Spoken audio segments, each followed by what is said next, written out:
साथीहरू, आज पृथ्वीमा मानिस र अन्य प्रजातिहरूबाट 8.7 मिलियन प्रजातिका रुख र बोट बिरुवाहरू छन्।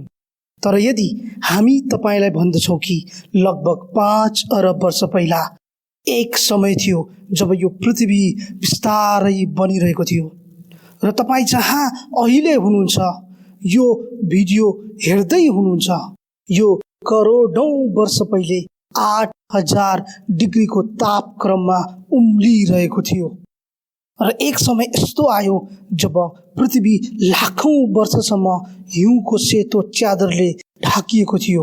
के यी सबै कुराहरू सत्य हुन् त? आजको भिडियोमा हामी पृथ्वी कसरी बन्यो, पानीको पहिलो थोपा यो नीलो ग्रहमा कसरी देखा पर्यो र कसरी जीवनको उत्पत्ति भयो भन्ने बारेमा कुरा गर्नेछौँ। त्यसैले अबको 10 मिनेटमा 5 अरब वर्षको रोमाञ्चक यात्रा गरौँ। हाम्रो सूर्य लगभग 500 करोड वर्ष पहिला बनेको थियो। यो पूर्ण रूपमा यसलाई ताराको डस्टले घेरेको थियो। त्यसपछि केही समयपछि अन्तरिक्षमा रहेको ब्रह्माण्डीय धुलो एक अर्कासँग जोडिन थाल्यो, जसको कारण अन्तरिक्षमा साना साना ढुङ्गाहरू बन्न थालेका थिए। यस प्रक्रियाका कारण ग्रहहरूको निर्माण सुरु भएको थियो। हजुर हो, गुरुत्वाकर्षणले यी ढुङ्गालाई एकै ठाउँमा ल्यायो, कैयौं लाख वर्षसम्म आफूतिर तानियो, जसको कारण पृथ्वी गोलाकार आकारमा आयो। वैज्ञानिकका अनुसार त्यसबेला पृथ्वी र मङ्गलको बीचमा रहेको टिया नामको ग्रहले सूर्यको परिक्रमा गर्ने गरेको थियो। आकर्षणका कारण सूर्यको वरिपरि घुम्ने केही एस्टेरोइडहरू पृथ्वीको वरिपरि घुम्न थाले। यी शक्तिशाली थिए र यो करोडौं वर्षसम्म पृथ्वीमा परिरहे। यस्तै घटना हाम्रो छिमेकी ग्रह यानि टियामा पनि भइरहेको थियो, जसको कारण यो ग्रह बिस्तारै घुमिरहेको थियो। पृथ्वीको नजिक यो आउन थाल्यो र पृथ्वीसँगै टक्कर भयो र यो टक्कर यति ठुलो थियो कि पृथ्वीको केही भाग अन्तरिक्षमा फैलियो र पृथ्वीको वरिपरि घुम्न थाल्यो।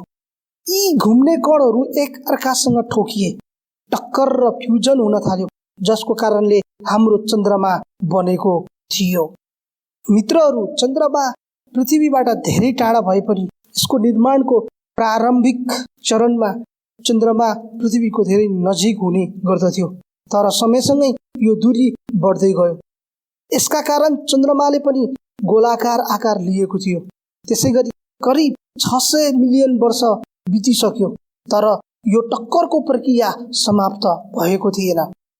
त्यतिबेला सौर्यमण्डलमा रहेको उल्का पिण्डहरू धेरै मात्रामा पृथ्वीमा खस्न थाले।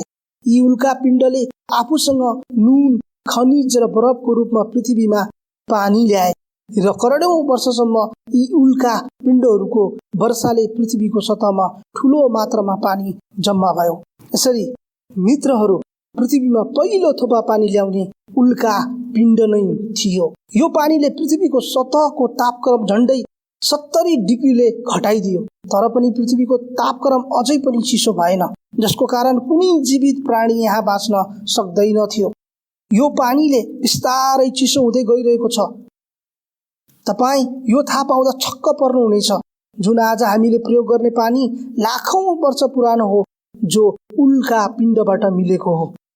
निर्माण प्रक्रियाको प्रारम्भिक चरणमा पृथ्वीको परिक्रमा गति पनि धेरै उच्च थियो, जुन समयपछि सुस्त हुँदै गयो। पृथ्वी बनेको 700 मिलियन वर्षपछि पृथ्वीको अधिकांश भूभाग पानीले ढाकेको थियो, तर पृथ्वीबाट तातो लाभा निस्कने प्रक्रिया अझै चलिरहेको थियो, जुन ठोस भयो, जमिन बन्न थाल्यो र बिस्तारै एक अर्कासँग मिल्न थाल्यो र महासागरसँगै महाद्वीपहरू पनि बन्न थाल्यो। तर अझै पनि उल्का पिण्डहरू अन्तरिक्षबाट झरिरहेका थिए। जब यी उल्काहरू समुद्रमा खसे, तब दुवैले पानीमा धेरै प्रकारका रसायनहरू छोडे, जसको कारण विभिन्न प्रकारका रासायनिक प्रतिक्रियाहरू भए र यी प्रतिक्रियाहरूबाट पृथ्वीमा पहिलो सूक्ष्म जीवहरूको जन्म भयो, जुन अद्वितीय कोशिका अर्थात् ब्याक्टेरियाहरू थिए, जुन करोडौं वर्षदेखि अस्तित्वमा थियो। ब्याक्टेरियाले आफ्नो संख्या बढायो र समुद्रको हरेक कुनामा फैलियो।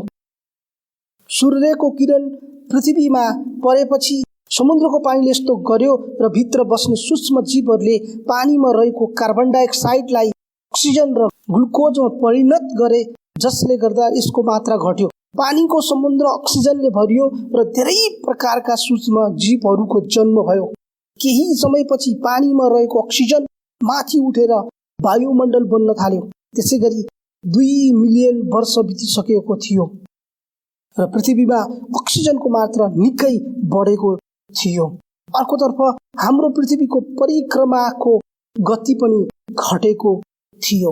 यस समयमा पृथ्वीमा बसोबासको लागि उपयुक्त वातावरण बनेको थियो। तर यसमा ध्यान दिनुपर्ने कुरा के हो भने अहिलेसम्म समुद्रमा मात्र जीवन सम्भव थियो। त्यसैले त्यहाँ एउटा रुखको बोट पनि थिएन। त्यसैगरी हजारौं वर्ष बित्यो र पृथ्वीको टेक्टोनिक प्लेटहरू फुट्न थाल्यो, जसको कारण पृथ्वीभित्रको लाभा धेरै लाखौं वर्षसम्म उम्लिरह्यो।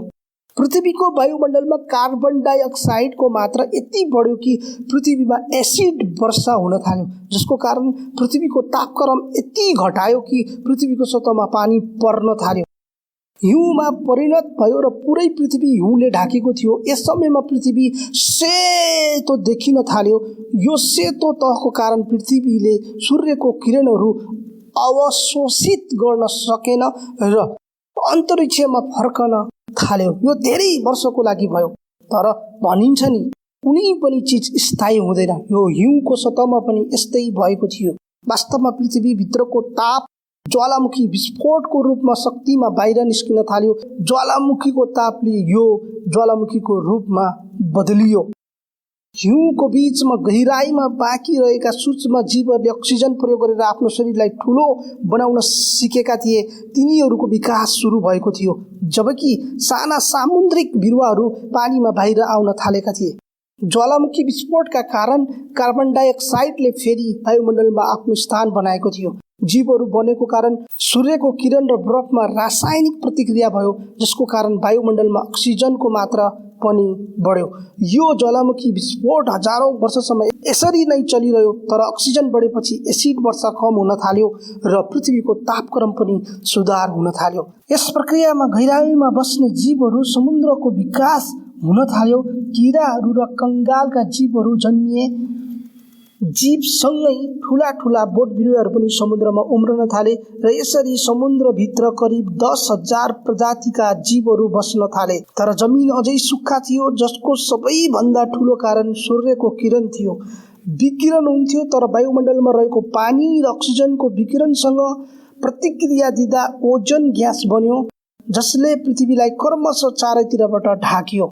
यस ओजोन ग्यासले सूर्यबाट निस्कने हानिकारक विकिरण अर्थात् परावैगनी किरणलाई पृथ्वीको वायुमण्डलमा प्रवेश गर्न प्रतिबन्ध लगाएको थियो। साथीहरू, करिब 375 मिलियन वर्ष पहिले जमिनमा पहिलो बिरुवा हुर्कियो र बिस्तारै समुद्रमा जस्तै विभिन्न प्रजातिका बोट बिरुवा देखा परे। सतहमा पनि रुख र बोट बिरुवाको विकास भयो।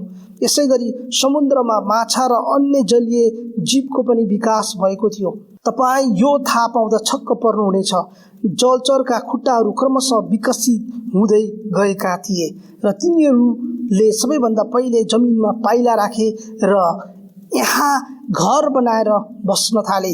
त्यसपछि तिनीहरू समयको साथसाथै विकास भए र धेरै प्रकारका जीवहरू विकसित भए, जुन ल्यान्डर अफ डायलबाट सुरु भयो र तिनीहरूबाट धेरै प्रकारका डाइनोसरहरू जन्मिए। अर्कोतर्फ प्रकृतिले धेरै ठुला वनहरू सिर्जना गरेको थियो, जुन अन्य प्राणीहरूको घर हुन्थ्यो। आफ्नो भोक मेटाउन केही डाइनोसरहरूले रुख र बोट बिरुवाहरू खान थाले र तिनीहरूको शरीर लामो र विकसित भयो।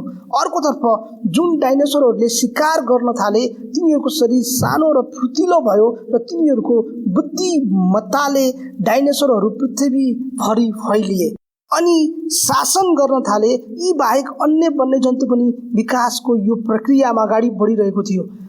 त्यसैगरी पृथ्वीसँगै जीवित प्राणीको पनि विभिन्न रूपमा विकास भएको थियो र आज पृथ्वीमा मानिससँगै 8.7 मिलियन प्रकारका जीव जाति रहेका छन्।